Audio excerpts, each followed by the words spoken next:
पनि लाग्दाखेरि म भोटकीमा म मात्रै बोलेँ नि त होइन अब तपाईँको बोली पनि सुन्नु पर्यो मैले भोटकीमा सुनेन मैले यताबाट सुन्दै सुनेन भोटकीमा हलोले नै नेपाली जनताको भलो गर्छ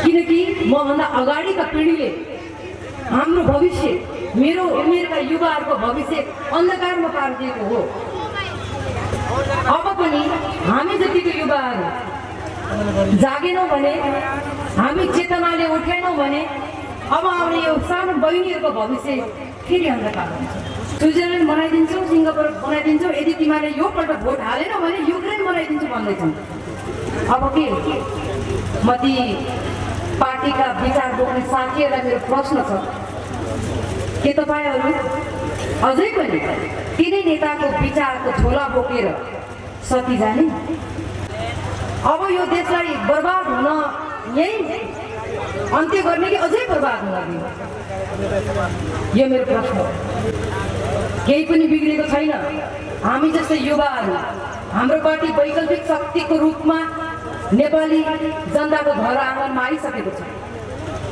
हाम्रो यो वैकल्पिक शक्तिलाई विदेशी विचार बोकेको पार्टी भन्न ठान्नुहोस् यहाँ फोटो देखिरहनु भएको छ राष्ट्रिय महानायक पृथ्वीनारायण शाहको विचार शिरमा लिएर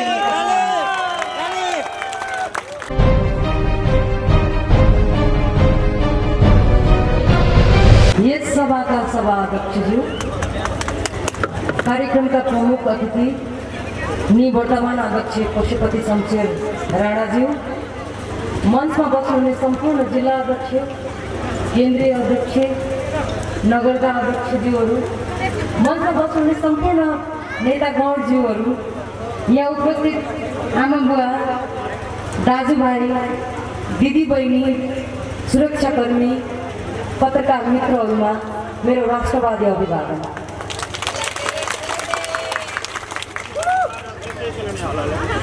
म कहाँबाट कुरा सुरु गरौँ मेची कोशी पहाड अलिक हिमालको छेउछेउ सबै ठाउँमा आमसभा गर्ने क्रममा मेरा देशका दाजुभाइ दिदीबहिनी आमा बुवाहरूसँग साक्षात्कार गर्ने क्रममा मैले एउटा कुराको महसुस गरेको छु यतिका वर्षसम्म धेरै पार्टीहरूले नेपाली जनतालाई आश्वासन दिएर यो गरिदिन्छु त्यो गरिदिन्छु देशलाई सिङ्गापुर बनाउँछु देशलाई स्विजरल्यान्ड बनाउँछु भनेर सपना बाँडिरहँदा हामी सम्पूर्ण जनताहरू एक किसिमको फुरुङ्ग भएका छौँ व्यवस्था त परिवर्तन भयो नेपाली जनताले व्यवस्था परिवर्तन भएको प्रत्याभूति गर्न पाएका छैनन् किनभने हाम्रो अवस्था उस्तै छ हाम्रो अवस्थामा केही पनि परिवर्तन आएको मलाई लाग्दैन म यस देश दौडामा यो हाम्रो राष्ट्रिय प्रजातन्त्र पार्टीको यो महान अभियान सकारात्मक अभियान देश निर्माण गर्ने अभियानमा म जुन जुन ठाउँमा पुगेँ जुन जुन जिल्लामा पुगेँ जहाँ पुगेँ नेपाली जनताहरू केही अनुहारहरूसँग थाकेको महसुस गरेको छु तिनै अनुहार वर्षौं वर्षदेखि एउटा सपना देखाउँछन् सपना पनि यस्तो जुन सपनाको पखेटै छ ती चेहराहरूसँग नेपाली जनताहरू थाकेको मैले महसुस गरेँ र म आफैले पनि त्यो महसुस गरेको छु सपनाविहीन ऊर्जाविहीन राष्ट्रिय सङ्कल्पविहीन यस्ता नेताहरूले तपाईँ हाम्रो भविष्यका अन्धकारमा पारे अब आगामी पिँढीको भविष्य कहाँ पुर्याउलान् भन्ने मेरो प्रश्न छ यो प्रश्न म तपाईँहरू समक्ष तपाईँहरू हाम्रो लागि महान नेताहरू सेवक हुनु पर्थ्यो नेपाली जनता महान नेता हुनु पर्थ्यो तर अवस्था त्यस्तो छैन मतदान लिने बेलामा नेपाली जनतालाई प्रयोग गरेर अहिले घरमा आएर तपाईँलाई भगवान बनाएर जब मतदान लिइसकेपछि तपाईलाई दिएको आश्वासन तपाईलाई दिएको वाचा तपाईहरुको आँखाको आँसुको कुनै पनि मूल्य हुँदैन। उनीहरू खुसीमा नै नतमस्तक भएर 5 वर्ष बिताइरहेका हुन्छन्। अनि फेरि 5 वर्ष आउँछ, तपाईँहरू समक्ष ढोका ढकढकाउन आउँछन्। मेरो एउटा प्रश्न छ तपाईँहरूलाई, एउटा छोरीको नाताले, एउटा बहिनीको नाताले, अब यो देशलाई बर्बाद हुन यही अन्त्य गर्ने कि अझै बर्बाद हुन दिने? यो मेरो प्रश्न हो। केही पनि बिग्रेको छैन। हामी जस्तै युवाहरू, हाम्रो पार्टी वैकल्पिक शक्तिको रूपमा नेपाली जनताको घर आँगनमा आइसकेको छ। हाम्रो यो वैकल्पिक शक्तिलाई विदेशी विचार बोकेको पार्टी भन्न ठान्नुहोस्। यहाँ फोटो देखिरहनु भएको छ, राष्ट्रिय महानायक पृथ्वीनारायण शाहको विचार शिरमा लिएर हिँडेका छन्। राष्ट्रिय प्रजातन्त्र पार्टी भनेको यो देशको जति ठुलो इतिहास छ, यो देशको जति लामो इतिहास छ, त्यो इतिहासको एउटा अभिन्न अङ्ग हो राष्ट्रिय प्रजातन्त्र पार्टी। त्यति नै ठुलो इतिहास छ हाम्रो पार्टीको। हाम्रो पार्टी यो देशको जमिन मुनि बिउ गाडिएको पार्टी हो र अन्य पार्टीहरू विदेशीसँग विचार सापट लिएर यो देश चलाइरहेका छन्। विदेशीको विचार बोकेका पार्टीहरूले आफ्नो देशका जनतालाई, यो देशलाई कहाँ पुर्याउनु? अहिले सुनिरहनु भएको होला, स्विजरल्यान्ड बनाइदिन्छौ, सिङ्गापुर बनाइदिन्छौ, यदि तिमीले यो पल्ट भोट हालेन भने युक्रेन बनाइदिन्छु भन्दैछन्। अब के? म ती पार्टीका विचार बोक्ने साथीहरूलाई मेरो प्रश्न छ, के तपाईँहरू अझै पनि तिनै नेताको विचारको झोला बोकेर सती जाने? मलाई त लाग्छ नेपालीहरू बहादुर छन्। नेपाली जनता बहादुरका प्रतीक हुन् विश्वमै। तर हरेक दलले नेपाली जनतालाई, नेपाली जनताका छोराछोरीलाई, युवालाई दासी बनाएको मैले महसुस गरेको छु। ती दलले तपाईँले बोकेको विचारको झोला बेचेर खाइरहँदा पनि ती पार्टीमा रहेका कार्यकर्ताहरू चुपचाप बस्नुको बाध्यता के हो? त्यो बाध्यता हामीले महसुस गरेका छौँ। अर्को कुरा, म यहाँ कति दिदीबहिनी आमाहरूलाई देखिरहेको छु। तपाईँहरू म भन्दा पनि प्रतिभाशाली भएर, म भन्दा पनि क्षमतावान भएर, म भन्दा पनि सुन्दरताको खानी भएर तपाईँले आफ्नो परिचय किन बनाउन सक्नु भएको छैन? म त एउटा अवसरले चिनिने मौका पाएँ। त्यो मौका अब तपाईँले पाउनुहुन्छ कि पाउनुहुन्न भन्ने कुरामा मलाई डर लागिरहेको छ, किनकि हाम्रो कला, हाम्रो संस्कृति, हाम्रो राष्ट्रियता खतरामा छ। यो कुराको महसुस हुन जरुरी छ हामी नेपालीहरूलाई। तपाईँलाई अर्को कुरा पनि म भन्न चाहन्छु। तपाईँलाई लाग्ला जो पार्टी आए पनि यिनीहरूले गफै दिने हो, 30औं वर्ष 31औं वर्षदेखि हामीले धेरै गफ सुन्यौँ, अब यिनीहरूले पनि गफै त दिने होला भन्ने प्रकारको तपाईँहरूको मनमा काहीँ कति शङ्का छ भने त्यो शङ्का म क्लियर गरिदिन चाहन्छु। हामी ठुलो सपना देखाउँदैनौँ। हामी देश बेचेर खाने पार्टी होइनौँ, हामी मागेर खाने पार्टी होइनौँ। हामी नेपालीलाई न इतिहासमा कहिले नेपालीहरू माग्ने थिए, न हाम्रो पार्टीबाट नेपाली जनतालाई माग्ने बनाउँछौँ। अहिले बिचका मानिसले, बिचका दलले नेपाली जनतालाई पनि माग्ने बनाएको छ। यो कुराको महसुस गर्ने कि नगर्ने? अझै पनि हामी देशमा तिनै दल, तिनै अनुहार, तिनै पार्टीहरूको पछि लागेर देशलाई अन्धकार कहिलेसम्म बनाउने? हाम्रा दिदीबहिनी, हाम्रा छोरीचेली, आगामी पिँढीको भविष्य कहिलेसम्म खतरामा राखिदिने? यहाँ बुवाहरू हुनुहुन्छ, म तपाईँलाई प्रश्न गर्छु, यदि हामीले सही समयमा सही नेता चुनेको भए, सही सेवक चुनेको भए, आज यो मञ्चमा म उभिएर यसरी बोलिरहनु पर्दैन थियो, मलाई कुनै आवश्यकता पर्दैन थियो। आज 20-21 वर्ष भयो म यो चलचित्र क्षेत्रमा आएको, मैले समाजसेवामा हात हालेको, सामाजिक अभियान, एउटा चेतनाको अभियान लिएर हिँडेको। म यो मञ्चमा उभिनुपर्ने बाध्यता किन आयो?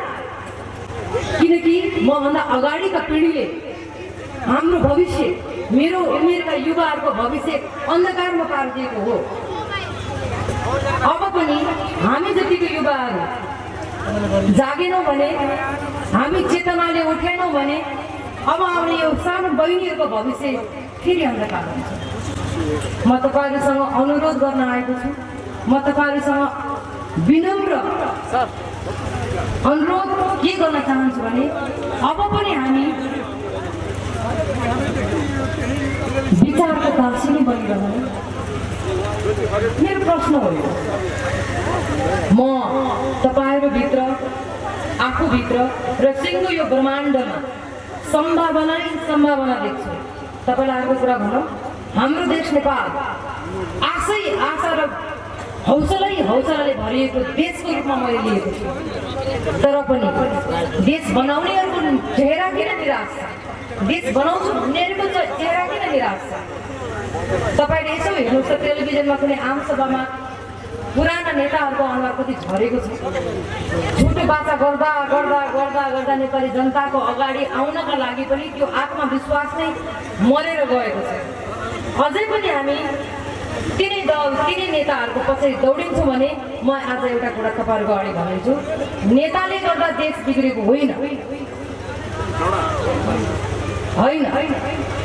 नेपाली जनताको पनि त्यति नै दोषी हात छ जसले ती खराब नेताहरूलाई चुने। अब यो देश बनाउने बेला आएको छ, राष्ट्रियता जोगाउने बेला आएको छ। हाम्रो परम्परा, हाम्रो संस्कार, हाम्रो धर्म, हाम्रो रीतिरिवाज, हाम्रो भाइचारा, हाम्रो एक आपसमा आत्मीय प्रेम प्रगाढ बनाउने, त्यो एकता बनाउने बेला आएको छ। यही वैशाख 30 गते स्थानीय तहको निर्वाचन हुँदैछ। तपाईहरुलाई, नेपाली जनतालाई, सम्पूर्ण नेपाली जनतालाई म के आह्वान गर्न चाहन्छु भने हामीले जीवनमा कहीँ न कहीँ कतै न कतै कहिले न कहिले केही पाप गरेकै छौँ। यदि त्यो पापको प्रायश्चित गर्न चाहनुहुन्छ भने यो देश खराब भयो, यो देश खत्तम, नेताहरू खत्तम भए, हाम्रो त भाग्य नै खराब भन्ने लाग्छ भने त्यो होइन। हाम्रो रोजाइ खराब हो, हामीले रोजेका नेताहरू खराब छ, हाम्रो देश खराब छैन, हाम्रो रोजाइ खराब छ। त्यसकारण यो स्थानीय तहको चुनावमा पापको प्रायश्चित गर्ने हो भने एउटा हामी दान दिन्छौँ नि, भगवानको ठाउँमा गएर काहीँ गएर दान दिन्छौँ नि, अमूल्य तपाईँहरूको मत हलोमा हालेर पापको प्रायश्चित गर्न सक्नुहुन्छ। तपाईँले यति धेरै पुण्य कमाउनुहुन्छ कि एउटा छोरीले बोलेको वचन हो, म यहाँ उभिएको छु, बुवाहरू आमाहरू थाहा होला, एउटा छोरी भनेको देवीको रूप हुन्छ। विनाश पनि गर्छ छोरीले, घर पनि सम्हाल्छ छोरीले। यो देश सम्हाल्ने अब छोरीहरूको हातमा आएको छ। तपाईँहरूले मेरो चेहरामा, मेरो अनुहारमा हेर्नुहोस्, म कुन कोणबाट झुट बोल्छु जस्तो लाग्छ। म भाषण गर्न आएको होइन, म तपाईँलाई झुटो आश्वासन दिन आएको पनि होइन। मेरो परिचय काफी छ। 21 वर्षदेखि नेपाली जनताले मलाई एउटा बहादुर छोरीको रूपमा स्थापित गराइदिनु भएको छ, त्यसको लागि म धेरै धेरै आभारी छु नेपाली जनताप्रति। तर रेखा थापा मात्रै बहादुर छोरी भएर पुगेन। मलाई यो देशका सबै छोरीहरू बहादुर भएको हेर्न चाहन्छु, सबैलाई बहादुर देख्न चाहन्छु। र छोरी भनेको देवीको रूप हो। एउटा देवीले बोलेको भन्ठान्नुहोस्, एउटा कालीले बोलेको भन्ठान्नुहोस्, एउटा दुर्गाले बोलेको भन्ठान्नुहोस्। एकपल्ट यो देश बनाउनका लागि राष्ट्रिय प्रजातन्त्र पार्टीलाई सेवा गर्ने मौका दिनुहोस्। तपाईहरूले जीवनमै शिर झुकाएर हेर्नु पर्दैन। तपाईहरूलाई गरेको हामीले वाचा सङ्कल्प यदि हामीले पुर्याएनौँ भने हामी अर्को चुनावमा मुख देखाउनै आउँदैनौँ। तर मलाई विश्वास छ अर्कोपल्ट हामी यसरी सभा सम्मेलन गर्नु पर्दैन। हाम्रो कामले नै स्वतः मत आउँछ, यो मलाई विश्वास छ। तपाईहरूलाई लाग्ला रेखा थापा नेता बन्न आए, सबैलाई लागिरह होला म नेता बन्न आएको होइन। म तपाईँको छोरी हो, म यो देशको छोरी हो। यो देशको राष्ट्रियता खतरामा परिरहँदा, मेरो देशको धर्म, संस्कृति, परम्परा हरेक क्षेत्रहरू अन्यलमा परिरहँदा भोलि मलाई यिनै बहिनीहरूले, यहाँ सानो नानीहरू देखिरहेको छ, यिनै बहिनीहरूले रेखा थापा त खुब हिम्मतवादी बनाइन्थ्यो, खुब भाषण गर्थे, खै त देशको लागि त एक थोपा पनि योगदान दिएन थियो। हाम्रो भविष्य पनि अन्धकार पारेर गई। भन्ने गुनासो नहोस् भन्नका लागि पनि म ती लाखौँ दिदीबहिनी, लाखौँ युवा, लाखौँ दाजुभाइहरूको आवाज बन्न राजनीति जस्तो सर्वोत्कृष्ट सेवामा आएको हो। तर राजनीतिलाई पेसा बनाएको कारण राजनीतिक क्षेत्र अहिले बदनाम छ। त्यसकारण पनि रेखा थापा पनि यो राजनीति चाहिँ पेसा गर्न आए कि भन्ने नबुझ्ने 2-4 जना मानिसहरूलाई त्यस्तो लाग्न सक्छ। म तपाईँहरूलाई भनिदिउँ, राजनीति बहुत कठिन कार्य हो। यसमा तन, मन, वचन र आत्मामा हरि हुने मान्छेले मात्र राजनीति गरेको सुन्छ। राष्ट्रिय प्रजातन्त्र पार्टीभित्र स्वच्छ छवि भएका इमान्दार कयौँ नेताहरू छन्। मलाई एकजना नेताको नाम भन्नुहोस् त। हाम्रा नेताहरूले कहाँ भ्रष्टाचार गरेका छन्, कहाँ जनतालाई ठगेका छन्, कहाँ जनताको विश्वासमा घात गरेका छन्, एकजनाको नाम भन्न सक्नुहुन्छ? मलाई थाहा छ कसको नाम मनमा गुन्जिरहेको हो। जसको नाम तपाईँको मस्तिष्कमा आइरहेको छ उहाँ त पार्टी छोडेर गइसक्नुहुन्छ। हो, यो पार्टीमा सही काम गर्ने, भ्रष्टाचार नगर्ने नियत बोकेका इमान्दार कार्यकर्ता, इमान्दार नेताका लागि मात्रै यो ठाउँमा ठाउँ छ। यदि गलत नियत लिएर यो पार्टीमा कोही बस्छ भने आफै पाखा लाग्नुपर्छ, किन यहाँ साक्षात भगवानको बास भएको पार्टी हो राष्ट्रिय प्रजातन्त्र। यहाँ देवी पनि छन्, देवीका रूप गरेका महिलाहरू पनि छन्। यहाँ बहादुर शिवका रूप गरेका, कृष्णका रूप गरेका, अर्जुनका रूप गरेका नेताहरू पनि छन्। कसैले पनि नठगेर झुक्याउँछ भन्ने कसैले नसोचे हुन्छ। यो पार्टीमा आउँछु, अन्य पार्टीमा चाहिँ हामीले चान्स पाएनौँ, अब राष्ट्रिय प्रजातन्त्र पार्टीमा आएर यसो जनताहरूलाई झुक्याएर भ्रष्टाचार गरिहाल्छौँ, यताउता गरिहाल्छौँ भन्ने यदि सोचेको छ भने मेरो अध्यक्षको अनुमति लिएर म के भन्छु भने जसले जान्छ भेट्छ त्यही कारवाही गर्नु भनेको छ, म त कारवाही गर्छु। राजनीति भनेको गरी खाने भाँडो होइन। राजनीतिले नेपाली जनतालाई सुख, समृद्धि, चैन, विश्वास दिलाउन सक्नुपर्छ। राजनीति त्यसका लागि हो जसको कोही छैन। राजनीति गरिबका लागि हुनुपर्छ, राजनीति निमुखाका लागि हुनुपर्छ, राजनीति अल्पसङ्ख्यक ग्रुपको लागि हुनुपर्छ। तर यहाँ राजनीति हुने खानेका लागि मात्रै भएको छ। त्यसको अन्त्य गर्नका लागि पनि राष्ट्रिय प्रजातन्त्र पार्टी तपाईँको अगाडि आएको छ। तपाईँलाई एउटा अनुरोध गर्छु म, तपाईँ हाम्रो नाममा चढेर यी पौराणिक नेताहरूले खुब राजनीति गरे, हामीलाई सडकमा राखे, उनीहरू महलमा बसेका छन्। ती नेताहरूमाथि अब राजनीति गर्ने बेला आएको छ। यदि तपाईँहरू साँच्चै नै यो देशको, यो इतिहासको परिवर्तनको पक्षधर हो, तपाईँहरू नै निर्माता हो भन्ने तपाईँहरूलाई लाग्छ भने यो पल्टको चुनावमा, 3 तहकै चुनावमा उनीहरूलाई गाली गर्नु पर्दैन। उनीहरूलाई जुत्ताको माला गर्ने भनिरहनु भएको त्यस्तो शब्द नबोल्नुहोस्। उनीहरूलाई माया गरेर, उनीहरूलाई तिमीहरू विश्राम लिऊ भन्नका लागि उनीहरूको मत व्यक्तिका खाली गरिदिएर राष्ट्रिय प्रजातन्त्र पार्टीमा भोट हाल्नुहोस्। उनीहरूलाई सजाय यही हुन्छ। हामीले उनीहरूलाई गाली गर्नु पर्दैन। उनीहरू पनि हाम्रो नेपाली दाजुभाइ दिदीबहिनीहरू हो। मेरो अथाह प्रेम छ ती दलका कार्यकर्ताहरूप्रति पनि। म कुनै दिन ती कार्यकर्ताहरूलाई, कङ्ग्रेसका, एमालेका, माओवादीका कार्यकर्तालाई मेरो पार्टीमा स्वागत गर्न आतुर छु, किनकि मैले पनि कुनै बेला ती पार्टीहरूलाई सहयोग गरेको थिएँ। यो देश निर्माण हुन्छ, यो देशमा परिवर्तन आउँछ, मेरा देशका युवाहरूले रोजगारी पाउँछन्, मेरा देशका दिदीबहिनीहरूले महिला मुक्ति होला, मेरा देशका मजदुरहरूलाई सुख होला भनेर त्यो पार्टीहरूलाई मैले सहयोग गरेको थिएँ। तर देशको अवस्था झन् विकराल छ। यहाँ कति मजदुर दाजुभाइहरू पनि हुनुहुन्छ होला। मलाई धेरै युवाले एउटा प्रश्न उठाइदिनु भन्नुभएको छ। तपाईँलाई थाहा छ लाइसेन्स लिनलाई अहिले कति वर्ष पुग्नुपर्छ? युवाहरूलाई थाहा होला। म एउटा लाइसेन्स लिन गएको थिएँ, एकजना युवा हुनुभयो। म चालक हुन चाहन्छु दिदी, यो देशमा त गरी खाने कुनै ठाउँै छैन, म चालक बन्न चाहन्छु। तर यहाँ मैले फर्म दर्ता गरेँ, मेरो पालो 2 वर्षपछि आयो। म 2 वर्षसम्म के गरी खाने भनेर मजदुरले मलाई प्रश्न गर्नुभयो। त्यो चालक बन्न चाहने 20-21 वर्षको युवाको मनमा के पर्यो होला? के यी नेताहरूले यसैको लागि गणतन्त्र ल्याएको थिए? यति एउटा लाइसेन्स गरी खान्छु भनेर भनेको टाइममा यति सहज ढङ्गले दिने वितरण गर्ने कुराहरू पनि घुसपेट। धनीले तुरुन्तै पाउँछ लाइसेन्स, पैसा दिनेले तुरुन्तै पाउँछ लाइसेन्स, घुस खुवाउनेले हरेक कुराहरू तपाईँले हरेक ठाउँमा। त्यो भाइको त्यो रोदन उसले के भन्यो, दिदी अब म देशमा बस्दिनँ, म विदेश जान्छु।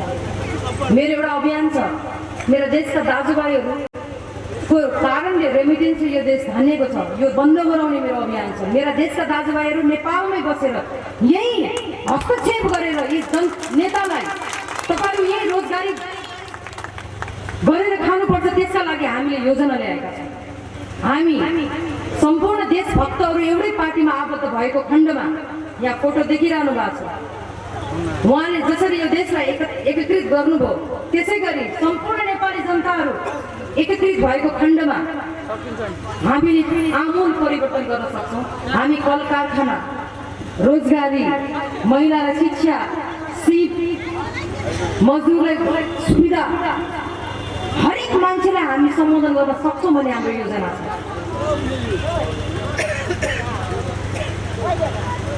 तपाईँहरूले एउटा कुरा नसोच्नुहोस्, हामीलाई भाषाको व्यापार गर्न आउँदैन, हामी आत्माबाट बोल्छौँ, हामी तपाईँहरूसँग आशीर्वाद दिन आएको छौँ। म एउटा युवा हुनुको नाताले तपाईँहरूलाई एकपल्ट हामीलाई मौका दिनुहोस्, यो मौका हामी चुकाउँदैनौँ। म सम्पूर्ण सर्लाहीवासी, लालबन्दीवासीलाई तपाईँहरूको अमूल्य दान मतदानलाई अवमूल्य नगरिकन आजसम्म जे भयो भयो, आजसम्म हामीले जे दुःख पायौँ अथवा हामीले गलत मान्छे चुन्यौँ होला, ठिकै छ। अहिले पनि केही बिग्रेको छैन। हाम्रो पार्टीमा युवाहरूको जमात छ, एउटा युवा आकर्षण छ।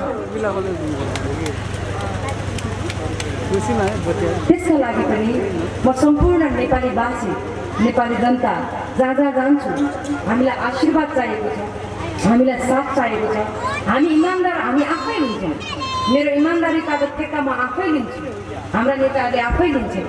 तर तपाईँहरूको साथ र आशीर्वाद सबैभन्दा महत्त्वपूर्ण कुरा हो।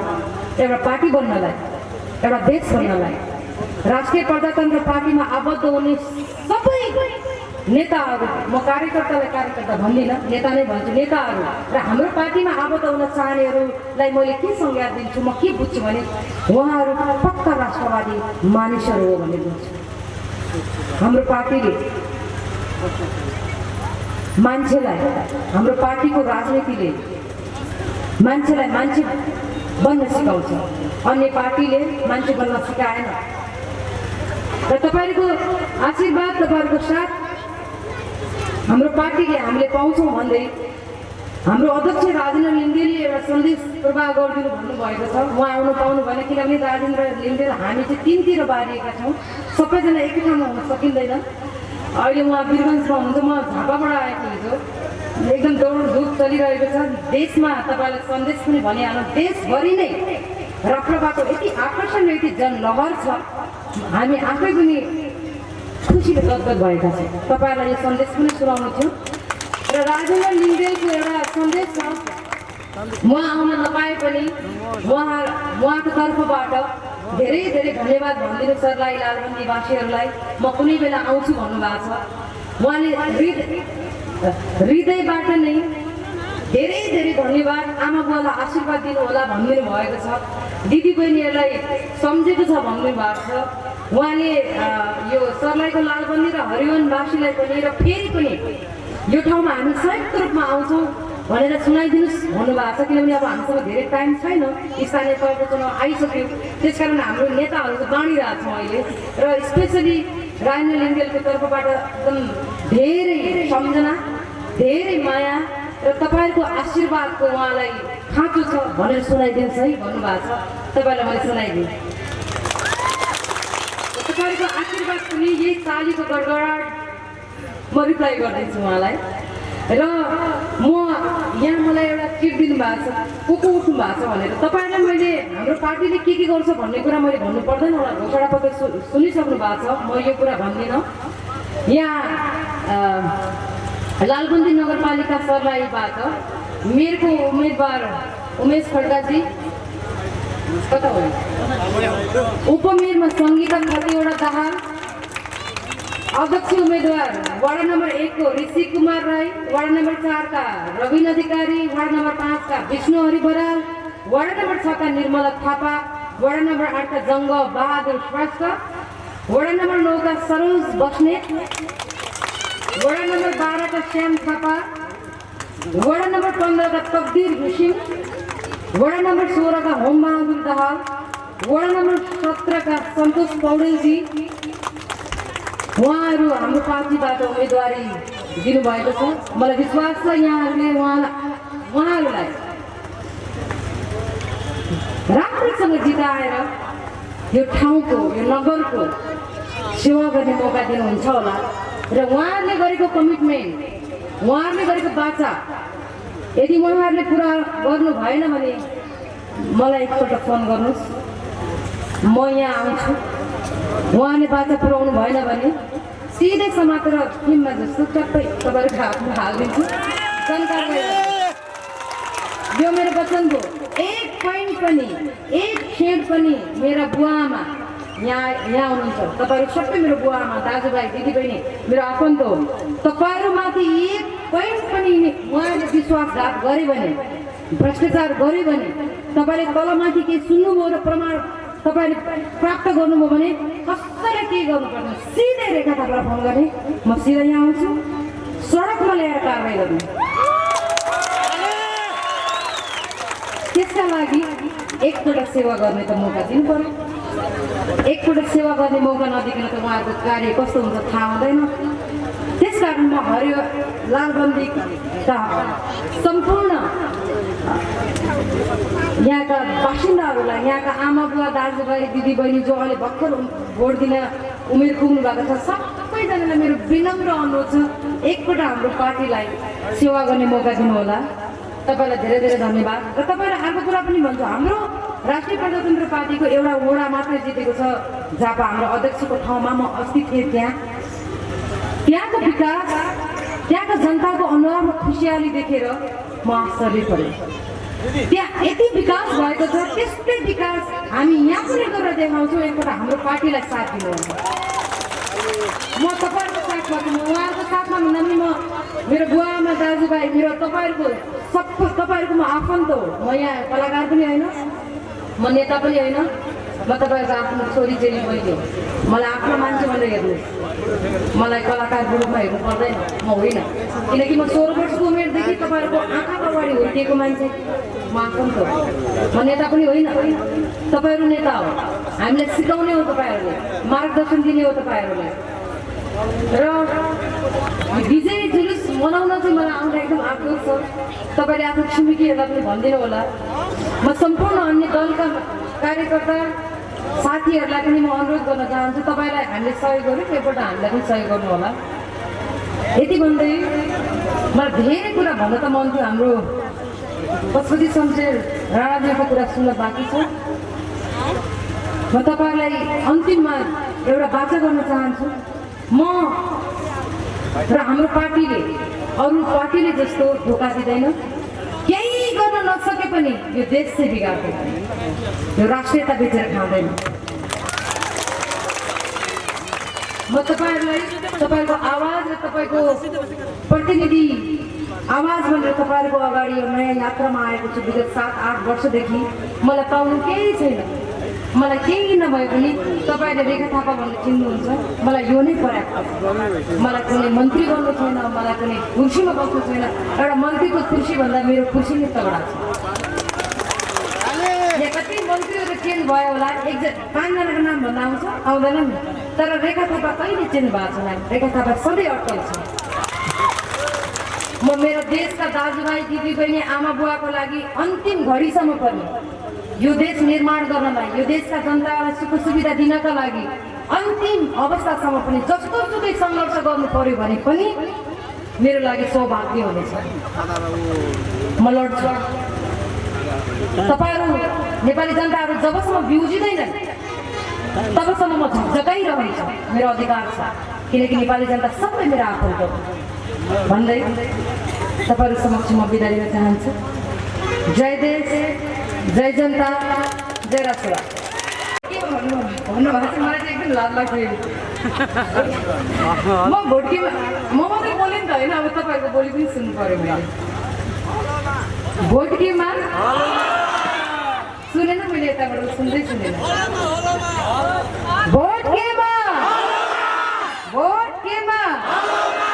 हलोले नै नेपाली जनताको भलो गर्छ